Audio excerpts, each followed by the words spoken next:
या आपने क्या समझ के रखा और आपको नतीजा क्या मिला?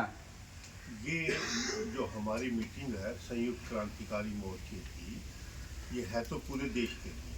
अब 2025 में जो विधानसभा का चुनाव दिल्ली का लड़ा जा रहा है, जो दिल्ली में मौजूदा राजनीतिक व्यवस्था है, चाहे वो अभी आम आदमी पार्टी की सरकार है दिल्ली में, उसका मुख्य उद्देश्य केंद्र की सरकार से लड़ना झगड़ना और दिल्ली वासियों को ये बताना कि हम काम करना चाहते वो नहीं करने देते। ये सब नौटंकीबाजी है।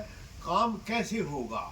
जनता के टैक्स के पैसे का दुरुपयोग आप करोगे रेवड़ियां बांटने में, तो जन सुविधाएं आप नहीं प्रोवाइड कर सकते। रेवड़ियां बांटने के लिए तो पैसा है, नदी नाले साफ करने के लिए पैसे नहीं, सड़क के लिए पैसे नहीं, अच्छे स्कूल बनवाने के लिए पैसे नहीं, अच्छे अस्पताल बनवाने के लिए पैसे नहीं। ठीकरा ये फोड़ देना कि ये एलजी काम नहीं करने देता, भाजपा की सरकार काम नहीं करने देती, मुफ्त की रेवड़ियां बांटने के लिए एलजी रोक नहीं रहा, भाजपा रोक नहीं रही, तो ये गलत काम हो रहा है, झूठ बोल रहे हैं, इसमें कोई सच्चाई नहीं। अपनी सुख सुविधाएं दिन पे दिन बढ़ाते जा रहे हैं।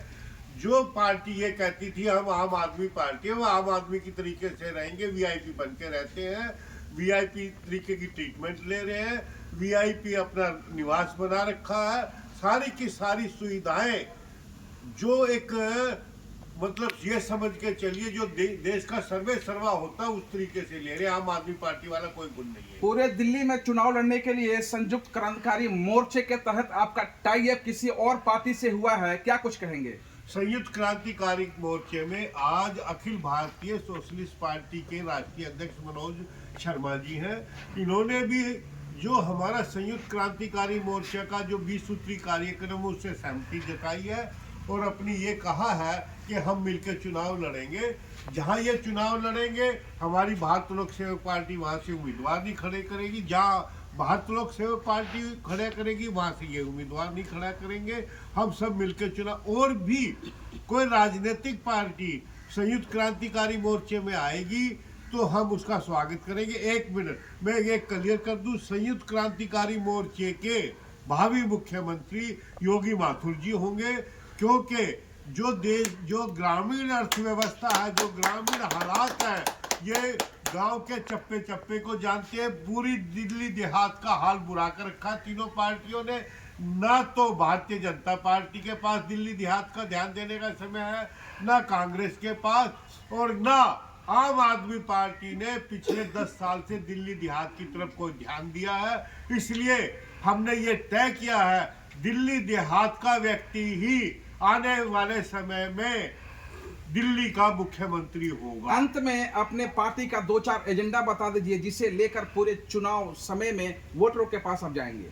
हमारा मुख्य एजेंडा मैं पहले एक्सप्लेन कर चुका हूं और योगी माथुर जी ने भी बता दिया है। दिल्ली की जनता की जो सेवाएं हैं वो हम करेंगे, जन सुविधाएं प्रोवाइड करेंगे, मुफ्त की रेवड़ियां की जहां जरूरत नहीं है वहां नहीं बांटेंगे।